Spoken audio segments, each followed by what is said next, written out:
Yo, what is up guys, Ghost here, welcome back to another video.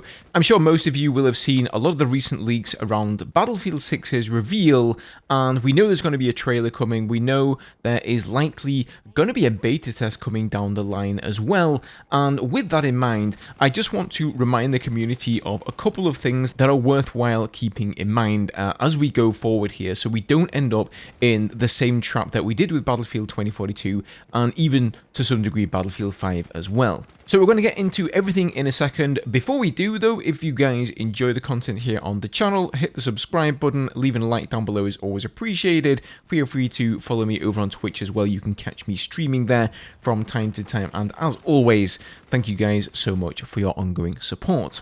So first of all, let me just go over most of the evidence that we've found as to why Battlefield 6 looks like it's going to get a reveal on the 29th. First of all, of course, we had Vig here in Discord months ago stating that there was going to be an event in LA from the 29th of July until the 31st.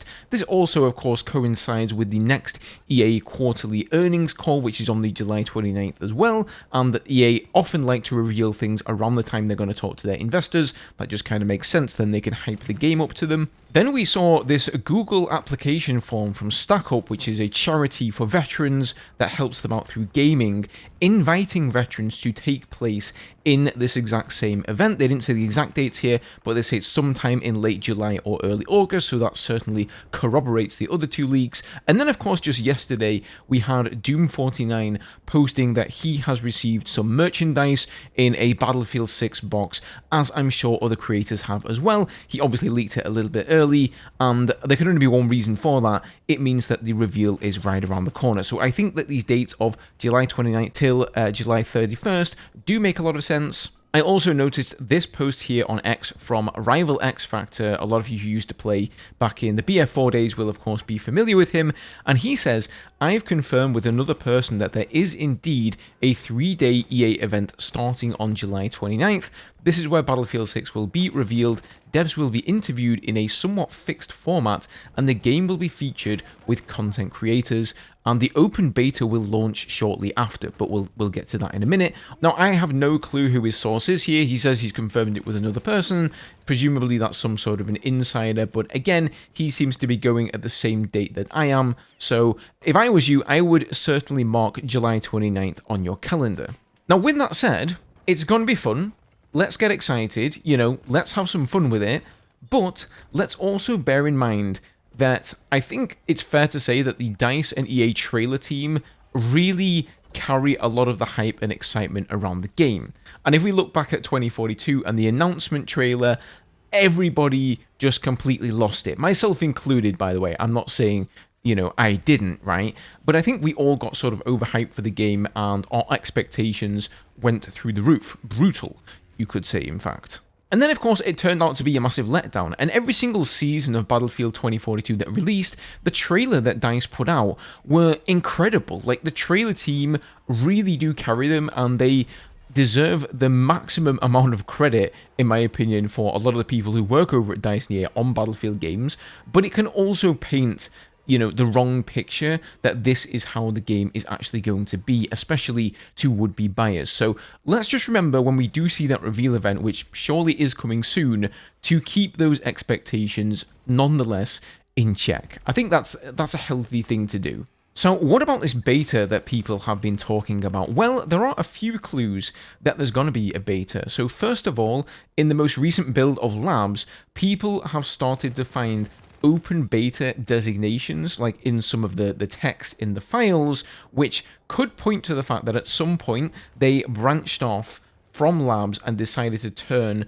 that into the open beta client that they're going to release after the reveal. Second of all, if you actually look at the dates of the 29th of July to the 31st, that is Tuesday, Wednesday, Thursday, and originally I didn't believe those dates because I thought, why would you have it on those days when you could simply have it at the weekend when people are available to, you know, watch, especially like X Factor said here, if we are indeed going to see content creators playing the game and interviewing some of the DICE devs, why wouldn't you have it at the weekend when people could watch? And now my theory is that they might have this reveal on those 3 days and then possibly drop the beta that weekend and have like a Friday, Saturday, Sunday open beta where everybody can partake. I think if they are going to have an open beta and allow people to try before they buy, so to speak, it makes a lot of sense to do it quickly after the reveal. Like, you don't want to say, okay guys, there's an open beta coming in a month, because people will forget about that. It has to be fairly after the reveal, so I think those dates really sort of line up in my mind.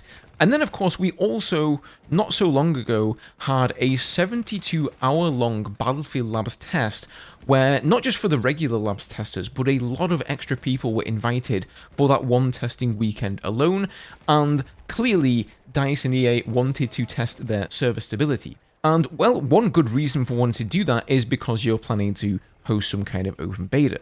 Now, again, I just really want to hammer this point home, because this happened with Battlefield 2042, that what you see in the open beta, whatever your experience is, I think we have to tell ourselves that is what we're going to get in the full release of the game. No matter what DICE and EA say, no matter who says, oh, it's an old version of the game, this is not what the experience is going to be like on release day, you know, the bugs that are in there, the balance changes, the missing legacy features. Let's not forget that this is exactly the kind of stuff that we were fed with Battlefield 2042, and what happened, of course, on release day, it turned out to be even more of a disaster almost than the open beta was. So I really think people would be naive to believe that it's going to change a lot. Like, even if they say, guys, it's releasing next year and the open beta is, you know, now at like the start of August, I still think we have to assume that. Almost certainly, EA are going to announce when the game is going to release. Along with the name, there's going to be, you know, some kind of little teaser trailer there. Maybe some gameplay. We're going to see content creators on stage playing the game. But I think they're also going to put the game up for pre-order.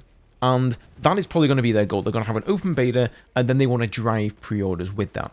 Now, that's not to say that the open beta is going to look like Battlefield Labs. I think we can all agree Battlefield Labs still needs a lot of work. Like, the build that people are playing in there looks very unfinished. And that's not necessarily to say that the open beta is going to look like that. I think they've probably branched it off. It's likely going to be a single map.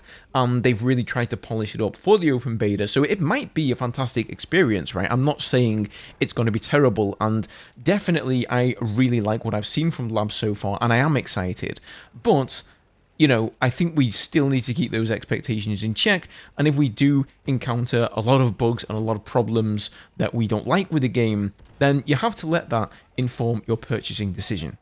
Now, obviously, that's just my take on it. You guys, you're your own people. You do what you want, and there have been plenty of people down in the comments section saying, Ghost, I don't care what you say, I'm going to pre-order the game no matter what.